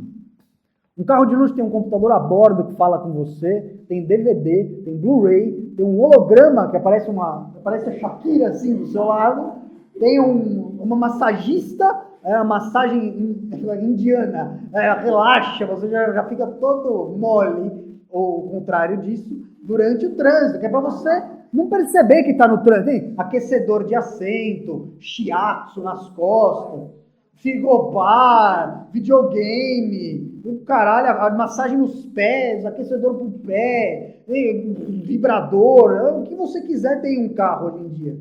Por que isso? Porque se você não tiver nada disso no carro, você simplesmente se revolta contra o trânsito. Ninguém fala isso abertamente, mas essa é a lógica. De que outra maneira você ficaria 2 horas parado num lugar com barulho, buzina, poluição, você está morrendo? A pessoa disse para mim que quando eu como salame eu estou apagando a linha de vida, mas aprenda, quando você está no trânsito é a mesma coisa. Só que lá você tem um DVD, você tem TV, você tem novela, já fazem o programa para você que está no trânsito, já tem propaganda durante a novela para quem está no trânsito. Então, isso é do divertimento. Se você não tiver nada disso, se os carros fossem como eu queria, eu quero carro que seja que nem moto. Assim, é extremamente arriscado de você usar, você passa frio, você pega chuva, você passa fome se você ficar parado. É inóspito. Tem que ser inóspito. Cinto de segurança? Não, isso nunca vai parar acidente. ABS? Jamais. Carro que consegue capotar 10 mil vezes, isso é a pior coisa que você pode fazer. Qual é a melhor solução? Já falei aqui, qual é a melhor solução para nunca ter acidente? Estacas em volta do condutor. Estaca de madeira, uma apoiada pro coração, uma pro órgãos genitais. Você bota um negócio pontudo na frente das suas bolas, você não vai passar de 20 por hora. Acabou o problema dos acidentes. Não tem mais. E carro descoberto, a cadeira, igual essas daqui da USP, sem estofado, sem nada, geladas de preferência. E é isso. Dessa maneira você vai suportar ficar no trânsito? De maneira nenhuma. Você não vai aguentar, você vai se revoltar contra o trânsito, mas você não se revolta. Em vez disso, quando você está revoltado, o que você faz? Compra um DVD, compra um celular, 4G, DVD, videogame, holograma, e acabou a 4. É isso que você faz. Isso o Laboe se percebeu. Você troca tudo pelo seu divertimento. O divertimento é uma das trocas que você faz pela liberdade. Olha, eu aceito ser um bosta do escravo, mas se eu tiver uns 20 minutos para ver um DVDzinho no carro, olha, estou de bem com a vida. Eu trabalho na Faria Lima. Faria Lima começa a dar trânsito às 5h30 da tarde, tem trânsito para sair da garagem. Já é trânsito para sair da garagem. E as pessoas, né, elas acham que elas são ainda privilegiadas por estar trânsito na garagem. A primeira vez que eu vi isso, eu olhava para aquilo e falava, né? E é tudo carrão. O cara gastou 200 mil reais para pegar trânsito na saída da garagem. E é isso. Ele suporta isso porque a sua mente está divertida, entretida. E qual a definição da palavra entretenimento? É domar a sua atenção. Entretenimento é algo que te entretém, é algo que toma a sua atenção durante determinado tempo. É isso. Entretenimento é isso. Por que falam que o professor tem que entreter o aluno? Porque senão o aluno, grande bosta a aula, não sei. Então o professor tem que ser um palhaço que fica aqui, né, fazendo macaquice, e o aluno vai se entretendo junto com a aula. Mas aqui o entretenimento é ao contrário, porque é justamente para você aprender alguma coisa. O entretenimento fora da sala de aula é o entretenimento para desviar a sua atenção daquilo que é importante. Então, se você está no trânsito, o entretenimento serve para você parar de olhar para o trânsito e começar a olhar para fora dele. O entretenimento na vida, segundo Lavoisier, serve para você não conseguir olhar as injustiças do seu dia a dia. Então, você se entretém, relaxa. Sexta-feira você enche a cara, sábado você não existe, domingo você recupera o sábado, segunda-feira você volta para o dia a dia. Agora eles estão criando um novo conceito, que eu disse que é muito importante. Que para você, na verdade, você aproveita seu tempo enquanto você está no trânsito. Então, eles estão fazendo programações de, sei lá, para você aprender espanhol, para você conseguir um cargo melhor na sua empresa. Não tem nem o que dizer, né? Puta que pariu. Você tem 1 milhão de lugares para estudar, você vai estudar no trânsito. Pô, eu vou fazer um curso de espanhol onde? Na Marginal. Porra! Caralho, como ainda é fedido, né? Carajo! Puta, não, muito bem. Mas é isso. Você tem uma indústria da qual faz parte brutalmente as relações públicas e mais brutalmente a publicidade, que garante que o seu tempo livre não seja consumido em elucubrações que nada tem de útil à forma do sistema como ele é. Fudido, hein? Fudido. Esses são os dois motivos que Lavoisier se dá para que exista a servidão voluntária. Esses são os dois motivos. E o que basta para que o metrô funcione? Você já reúne as pessoas todo dia. Não tem nem esse problema de reunir. Elas já estão lá. Já tem 1 milhão de pessoas por dia na Praça da Sé. Vocês viram as fotos? Estação Pinheiros. E você vê aquelas pessoas e elas acabam brigando contra elas mesmas. Elas brigam contra elas mesmas porque elas não conseguem enxergar a coisa de cima. Vamos lá. Nossa, é um negócio... Mas e as pessoas... Na Sé todo dia as mulheres são encoxadas. Elas são abusadas sexualmente. Não só na Sé. Em todo que é lugar. Na balada. E isso ninguém assume. Eu arrisco dizer que o nível de assédio sexual na balada é igual ou superior ao nível de assédio sexual no metrô. Só que são pessoas de classes sociais diferentes fazendo. Por isso, num lugar é mais legítimo, no outro lugar é menos. Mas se você conversa com pessoas que frequentam baladas, e você fala, qual é o intervalo entre uma investida e outra em você? Se você fala com uma pessoa... Eu falei com uma pessoa que frequenta um lugar que chama Villa Mix, conhece? Country, e essa pessoa fala, não dá para contar até 10. E é assim, e eu falo, como eles abordam você? Eles me agarram pelo braço, eles já chegam beijando, eles me seguram, puxam o cabelo, me dão rasteira para me segurar, e tudo. Assim, é uma falta de respeito, foi o que ela me disse. E enfim, é muito mais do que isso. Mas enfim, por que eu falei isso? Por causa do metrô. E as pessoas não se revoltam. As pessoas estão na Sé, tomando mão na bunda, sendo ejaculadas. Se ejacula nas pessoas no metrô. E tem 1 milhão lá dentro. Quem para 1 milhão de pessoas? Mas nem os X-Men, nem Magento, levanta a ponte, tem mais gente do outro lado da ponte. E as pessoas estão lá e elas não fazem. O que elas fazem? Elas olham para o celular. Elas vão para o celular e compram celulares melhores, botam fone de ouvido, tudo para negar a condição de sofrimento que elas estão vivendo, em vez de saber que basta para elas um passo, né? Basta para elas, é muito fácil parar as coisas. É muito fácil. 1 milhão, pega as pessoas da Praça da Sé, 1 da tarde, e vai para casa de um político, 1 milhão de pessoas. Sei lá quantas que tem na estação. E aquele formigueiro de gente vai para a casa do governante. O que vai acontecer? Esse cara, ou ele vai pedir as contas na hora, ou ele vai, sei lá, se suicidar, ou vai trabalhar. Porque não tem quem segure. E ainda assim as pessoas não fazem, por causa do costume e por causa da diversão. Fantástico. Porque você está sendo treinado aqui para garantir às pessoas bons momentos de diversão. Momentos tranquilos, produtos agradáveis, etc. e tal. O que faz relações públicas dentro de uma empresa? Ele harmoniza os conflitos. Definição da profissão de relações públicas. Gerenciamento de crise. Harmonização de conflitos. O que você diz para um funcionário que está sendo explorado de inteiro? Não, olha como o nosso chefe ele é igual a você, ele trabalha cedo, né? O dono da empresa como é trabalhador, seja como ele, tome como exemplo. E o escambau a 4, enquanto o cara está te limando diariamente. E a Relações Públicas faz campanha interna para você gostar ainda mais da empresa. As Relações Públicas jamais, como dizem por aí alguns entusiastas da profissão, jamais será um elemento de subversão dentro da empresa ou dentro do mundo. Relações Públicas existem para reproduzir a lógica. O que você pode fazer é você ter essa consciência, trabalhar no terceiro setor e etc. Mas a publicidade também. Pessoa que diz que faz publicidade para acabar com o racismo.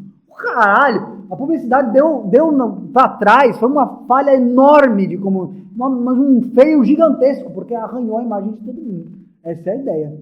E você fazer publicidade, né, é uma coisa medonha, né, que foi... A gente é uma contradição em termos. Publicidade e ação social, isso é uma contradição em termos. Porque a publicidade tal existe para fazer as pessoas consumirem. E acabou. É isso. Se vai consumir isso ou aquilo, não importa. A publicidade existe para isso. E se ela fez o Neymar postar a foto de banana, é para que as pessoas consumissem o Neymar. Não tem nenhum interesse econômico. Aqui, a facueca que cai no meio do campo. Isso tudo não tem como a publicidade ser boa.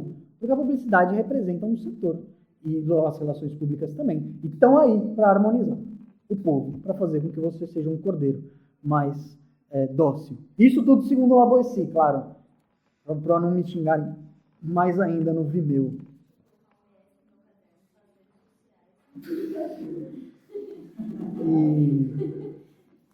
Bom, para finalizar a aula, vamos finalizar o texto de Laboissy.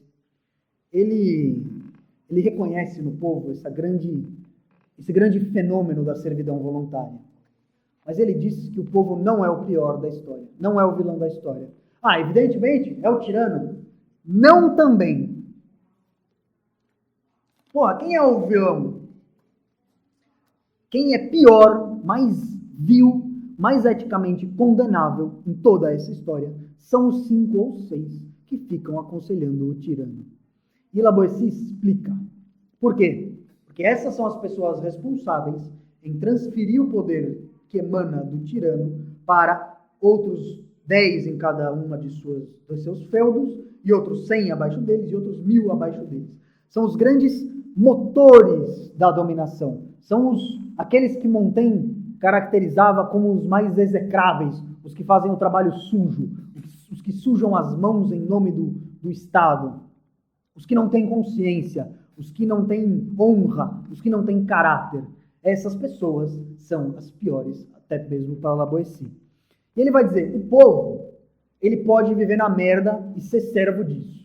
Mas ele ainda pode simplesmente se safar eticamente disso, dizendo que as coisas são assim, e que ele está vivendo obedecendo à ordem social, e etc, e etc. E que ele está obedecendo às regras, e ainda assim ele é capaz de ter uma vida digna.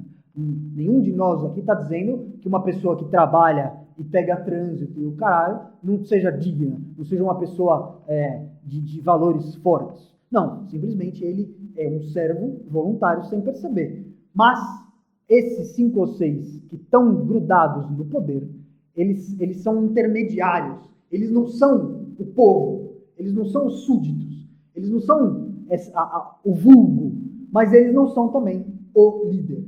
Eles são o meio do caminho. No mundo das empresas tem muito dessa gente, mas tem muito dessa gente. É um dos iguais que fica como carrasco.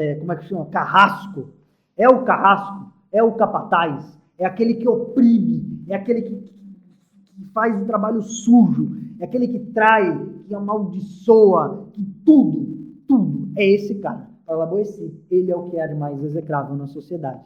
O cara que está perto do poder e não tem o poder. Por quê? E por que ele faz tudo isso? Por que ele bota a mão na sujeira, na lama? Por que ele se enfia até a cabeça na merda e em atos completamente execráveis? Porque ele desfruta de 2 ou 3 privilégios. Portanto, para Laboissy, a maior escrotice ética que você pode fazer é mendigar os favores do tirano, mendigar os favores do soberano. E por que não dizer mendigar os favores do dono dos meios de produção? Porque é disso que nós estamos falando aqui no mundo real do século XXI. E você reproduzir uma dinâmica de dominação, reproduzir uma dinâmica de sofrimento, criar meios para que essa dinâmica seja cada vez mais eficiente em troca de ser uma pessoa privilegiada, em troca de ter 2 ou 3 acessos que os outros não terão. E Laboissy dirá que, além de ser uma atitude extremamente mesquinha, egoísta, vil, demoníaca, isso é um desperdício de vida sem tamanho. Porque uma vida assim não pode ser feliz. Por que isso não pode ser feliz? Porque todos esses homens são lobos uns dos outros. Não há nesse meio quem não traia. Não há nesse meio quem não mate. Não há nesse meio quem não passe a rasteira. Você já trabalha em empresa, sabe que está cheio de lugar que você tem que ter olho na nuca, né? Olho nas costas, em tudo que é lugar é bom você ter um olho. Por quê? Em um ambiente onde só vale a traição, onde vale tudo para ganhar a fortuna, e olha o que ele está falando, vale tudo para ganhar a fortuna. E não estamos falando de sorte, nós estamos falando de dinheiro. Onde fazem tudo o que fazem para ganhar fortuna, só vêm os brilhos dos tesouros do tirano e ficam espantados ao fulgor das suas suntuosidades, deslumbrados com esse esplendor. Não é possível que nesse mundo exista relações de amizade, de amor, de companheirismo, de confiança, de que você queira imaginar, que sejam relações boas. As relações serão sempre baseadas na utilidade, serão sempre baseadas na troca de favores, sempre baseadas na desconfiança. É impossível viver bem se você vive na cúpula. Fora que você, uma hora ou outra, vai morrer. As pessoas matam umas às outras. Se a gente pensar no mundo das empresas, uma hora a sua carreira vai acabar. E aí você vai ficar sem amigos, sem marido, sem namorada, sem ninguém. E você vai se fuder. E aí eu vou terminar com La Boétie. O que dá ao amigo a certeza de contar com o amigo é o conhecimento que tem da sua integridade, a forma como corresponde à sua amizade, o seu bom feitio, a fé e a constância. Não cabe amizade onde há crueldade, onde há deslealdade, onde há injustiça. Que tormento estar sempre de olho à espreita, de ouvido à escuta, a espiar de onde virá o golpe para descobrir embustes, examinando sempre as feições dos companheiros, a ver se descobre quem o trai, rindo-se para todos, receando-os a todos, não tendo inimigo declarado, nem amigo certo. Essa é a vida desses 5 ou 6 que ficam perto do soberano, perto do dono dos meios de produção, uma vida fadada à tristeza. Pelo menos isso o povo não tem. O povo pode ser feliz. Feliz na servidão? Uma felicidade ignorante? Uma felicidade metade? Sim, mas ainda assim alguma coisa. E isso é o que nós vamos ver na aula que vem. Por que essas 5 ou 6 pessoas se comportam assim? Quem são essas 5 ou 6 pessoas? E qual o mecanismo social que faz com que quase todos queiram ser estas 5 ou 6? O mecanismo social, qual é a dinâmica social que faz com que você deseje ser uma pessoa privilegiada, deseje ser uma pessoa que ocupe bons cargos, deseje ser uma pessoa que se deu bem na vida, que se deu bem na carreira. E aí nós fechamos a aula, o curso, finalmente, com chave de ouro, já que estão deixando a gente dar aula nas salas. Beleza? Não se espante tanto. Vá ver TV agora, relaxa um pouquinho. Né? Tem o programa da Dinê, que não é tão mal, meia-noite. E tem, para quem quiser ver, agora, já foi na verdade, começou 7h30, o Clóvis, no CPFL Cultura. Eles costumam deixar isso aberto para se você quiser ver. Então, aproveite aí a sua semana, bom fim de semana, e se tiver alguma raiva ou dúvida sobre a sua prova, pode mandar um e-mail que a gente tenta esclarecer.